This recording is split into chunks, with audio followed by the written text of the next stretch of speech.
গীতা আপনার শাস্ত্র।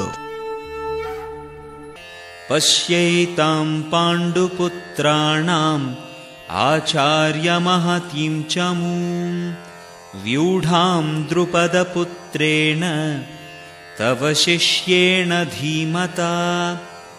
পাণ্ডবদের মহান সৈন্যবল দর্শন করুন, যা আপনার অত্যন্ত বুদ্ধিমান শিষ্য দ্রৌপদীর পুত্র অত্যন্ত দক্ষতার সঙ্গে ব্যূহের আকারে রচনা করেছেন। পঞ্চপাণ্ডবদের পত্নী দ্রৌপদীর পিতা দ্রৌপদ রাজের সঙ্গে দ্রোণাচার্যের কিছু রাজনৈতিক মনোমালিন্য ছিল। এই মনোমালিন্যের ফলে দ্রুপদ এক যজ্ঞের অনুষ্ঠান করেন এবং সেই যজ্ঞের ফলে তিনি বর লাভ করেন যে তিনি এক পুত্রের লাভ করবেন, যে দ্রোণাচার্যকে হত্যা করতে সক্ষম হবে।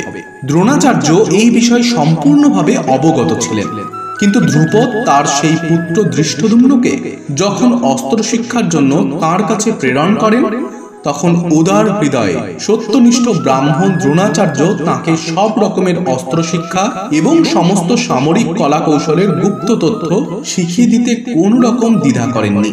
এখন কুরুক্ষেত্রের যুদ্ধক্ষেত্রে ধৃষ্টদ্যুম্ন পাণ্ডবদের পক্ষে যোগদান করেন এবং পাণ্ডবদের সৈন্যসজ্জা তিনি পরিচালনা করেন, যেই শিক্ষা তিনি দ্রোণাচার্যের কাছ থেকেই পেয়েছিলেন।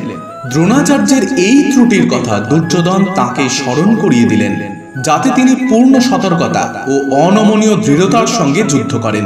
দুর্যোধন দ্রোণাচার্যকে এটিও মনে করিয়ে দিলেন যে পাণ্ডবদের, বিশেষ করে অর্জুনের বিরুদ্ধে যুদ্ধ করতে তিনি যেন কোনো রকম কোমলতা প্রদর্শন না করেন, কারণ তাঁরাও সকলে তাঁর প্রিয় শিষ্য।